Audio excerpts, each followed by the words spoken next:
Super Bowl appearances, 4 straight trips to the AFC Championship game, and by the way, still elite. Over 1,100 receiving yards for the last 5 years, 111 receptions last year, waving goodbye to defenders because he's so electrifying. He leaves opposing defenses absolutely, positively petrified. Petrified. And by virtue of that, he actually protects your quarterback. Because if you get any kind of offensive line, Patrick Mahomes is scared the living hell out of people because they know who he's throwing down the field to. He made McCole Hardman look better. He helps Travis Kelce look better, even though Travis Kelce is great in his own right. This is Tyreek Hill, bro. This is Tyreek Hill. This is not some dude that we wondering about. We know who he is, what he is, and what he's going to bring to the table with the quarterback you have in place. Now, if you got Tua, or you got Ryan Tannehill, or you got Baker Mayfield, or somebody like that, good but questionable in certain spots, I get your point.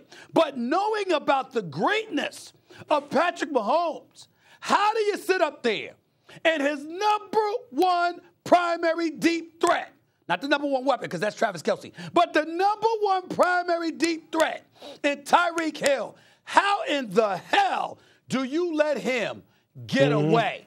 You can't you can't say, oh, you know what? They made the right decision. They could do something with the picks, but they damn sure didn't make the right decision. The right decision would have been to pay that man and to keep him because you got a great talent with chemistry. That's what you have, Louis. That's what you have. Hey, look, but you know what? You know what? First of all, I started off by saying this. They tried to re-sign him. They wanted to re-sign him.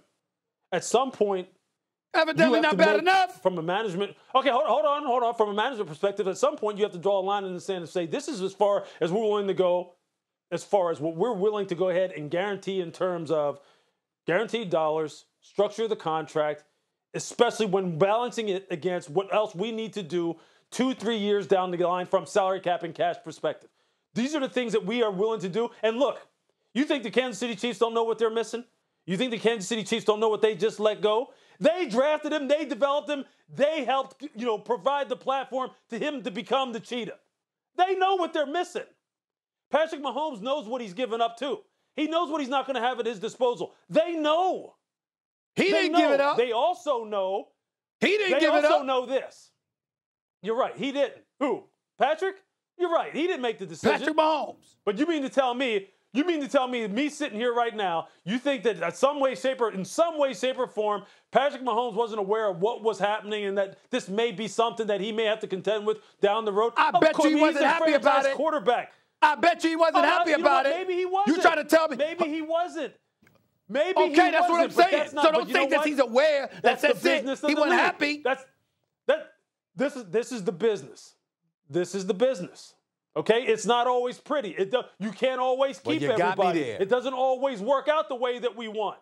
It doesn't always work out that way. Talking about everybody. And I can promise you this: they didn't want to let him go. They tried to keep him. They drew a line in the sand then and said, "Okay, this is as far as we're willing to go.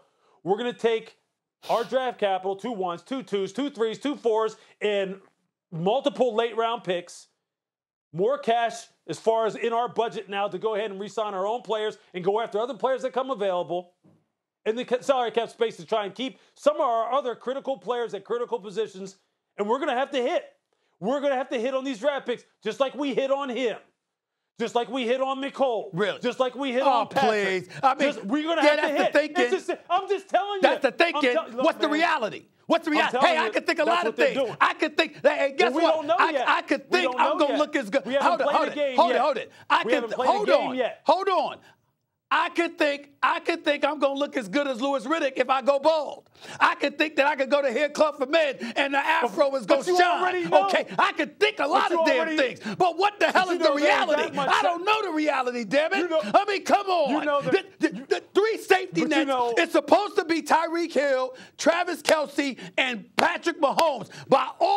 Under any circumstance, I got to keep those 3 together. My offense is good if I keep those 3 together. That should have been their mentality. Chiefs ain't going back to the Super Bowl.